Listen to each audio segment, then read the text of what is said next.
Hi all, welcome to my channel. It's nice to see you again. Thank you for stopping by. Today I'm going to show you an idea that I have for, in my mind, it's going to be my Junk Journal July 23 journal. And of course it can be used for anything, and I'm not saying it's brand new, but I didn't see it anywhere else, or I would give credit. And I made this, which is the unique part, from a decorative paper bag. So I wanted to show you how I did that without it being a tutorial where I actually do it. This is scrapbook paper that I put on the back, and this is one side of the bag. It had handles, so it already had these eyelets in there. I wouldn't have picked that color, but oh well. And then I took the other side of the bag and I covered it also with a scrapbook paper.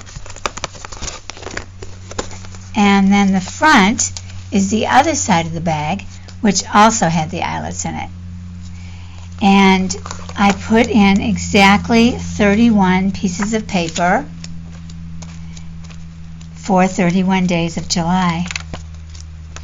And I put in some papers that have they used to be to go in a 3-ring binder, so they have a plastic piece to make them more sturdy, and I figure I'll hang something off the end of those. And I printed on the backs of some of them.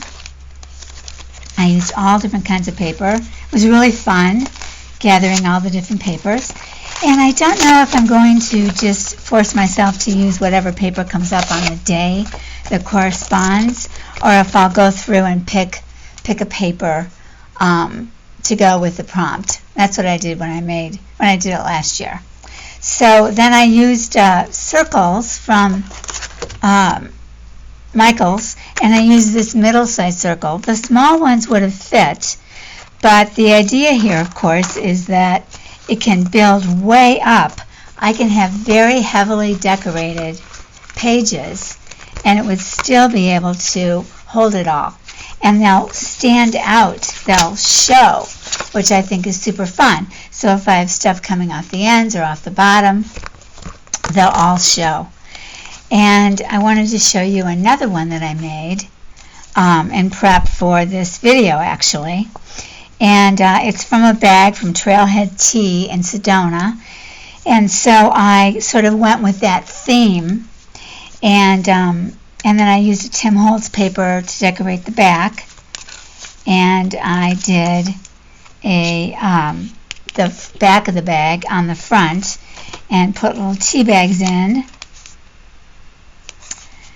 Of course, Tracy Fox. I put it on a tea bag itself, the actual bag the tea was in, and then this I took off of a tea bag.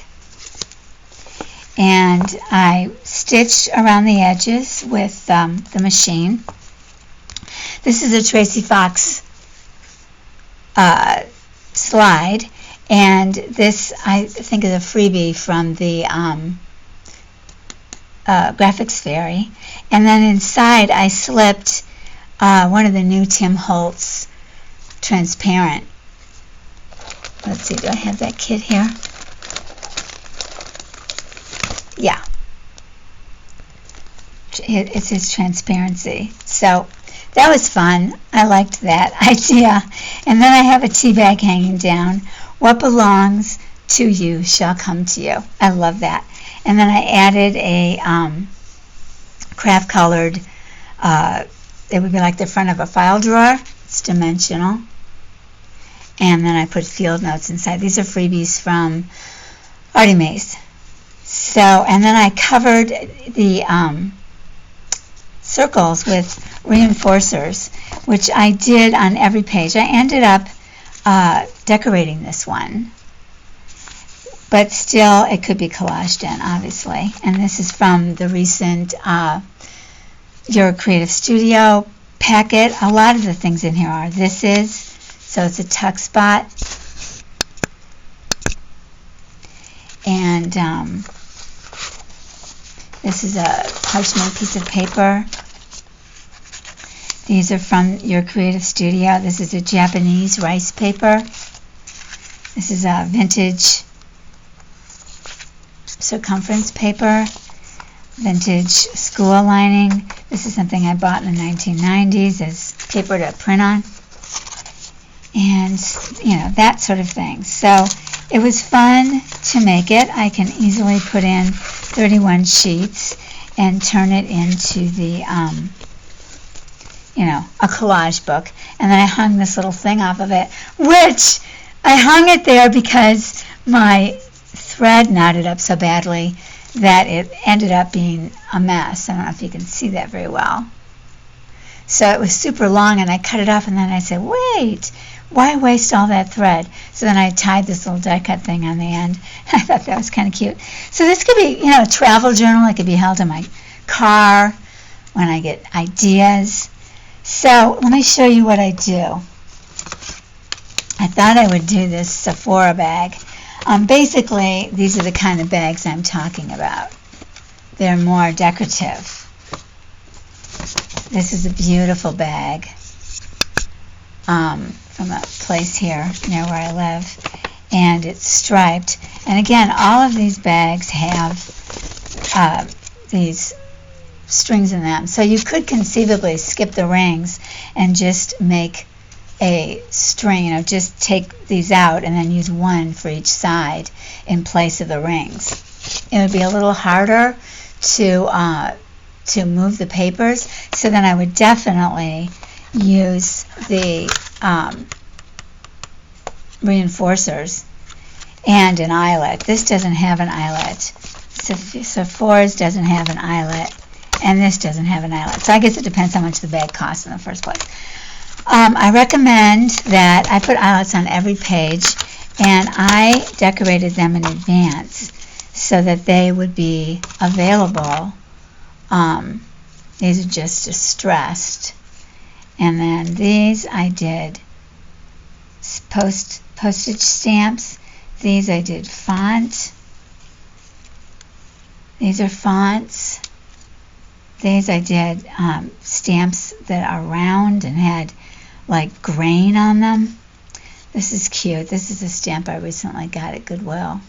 I don't know if you can make that out. Cute little flowers on there. More font, more lines, like sewing machine lines. So if you make those up in advance, then you can go through every page like I did on this one.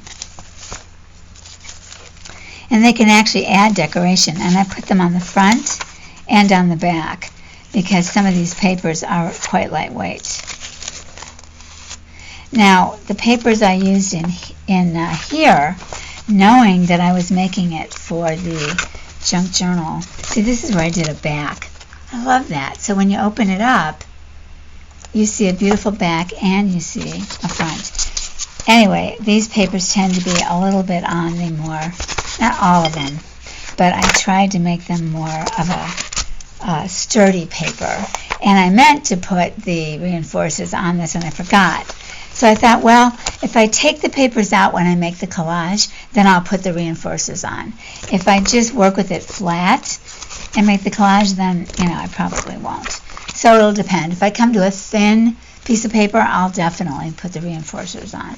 And maybe there's plastic ones out there, or maybe using two would be a better way to go. And then I wanted to show you, in case you have on hand, this Tim Holtz. This is a dual paper punch. So because I've been using the holes that were on the bag already, so far none of them have fit it perfectly. Like these holes are wider than these holes, so it wouldn't really work. But if you're making one from scratch, then I think it would work. Or if you use a bag that doesn't have any holes. Okay, so let me show you what I do. First of all, one side's going to be creased really well and the other isn't. So crease it really, really well.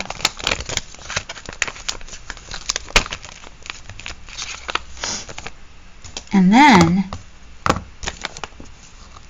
unlike when you're using a bag for a paper bag journal, I cut straight across both bags at the same time.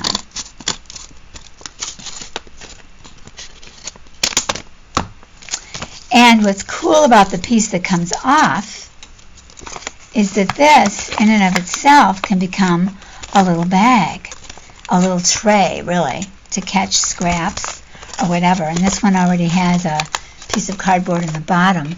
I made one out of the papers that I used.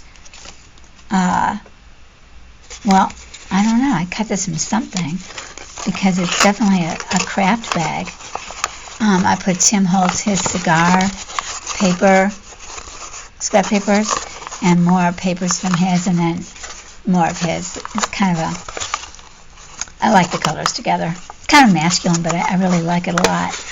And so it could be flat, like if you were traveling, and then when you get to where you're crafting, you open it up and it can hold your scraps or paper bits, and then you can toss it out and put it back in. So don't throw away your base piece. Keep it and decorate it or whatever you want to do. I think they're great to use even without, if you have a bag you're going to toss, you could still cut off the end. So then this bag I chose to show you because I think I did it with, let me see, no. Okay, what I'm going to do with this bag, rather than cut the front out and the back out like I did for these, and then I put scrapbook paper inside so they'd be really firm, I super like this paper a lot. So what I'm going to do is cut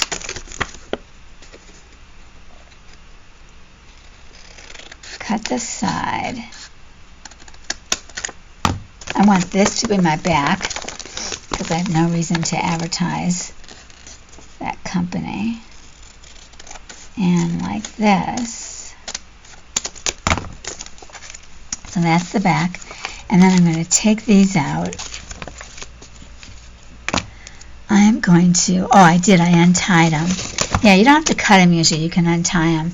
And then these would be definitely useful somewhere else. And they just pull right out when you untie the knot. Okay, so then this I'm going to glue down.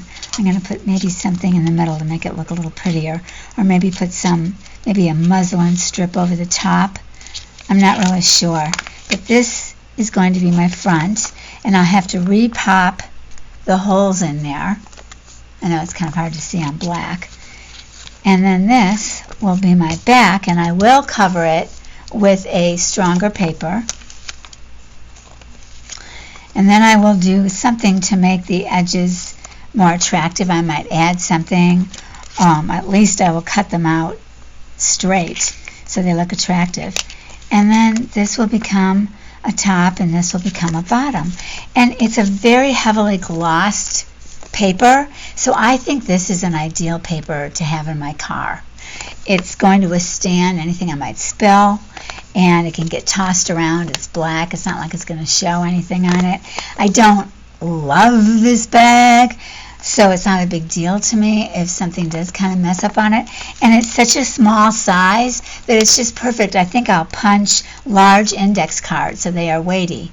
And then I can really just take them out, put them in, and keep notes, keep thoughts, write down, places I went that I need to remember for some reason, or I'll have some pockets in there so I can keep track of receipts or business cards or anything else. I like having something in my car. I don't tend to go to my phone to make notes like this. I prefer to have something in my car, and this can just keep it in one place.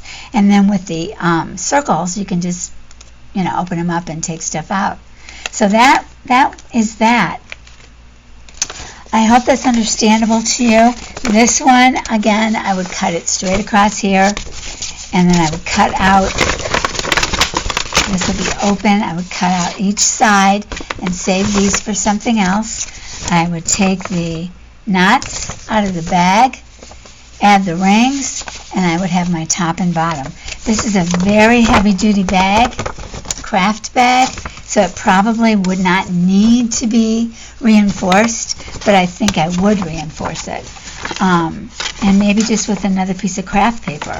But in this case, they've got the cardboard that's making the top so nice and stiff, which makes it so perfect for this kind of journal. It's showing.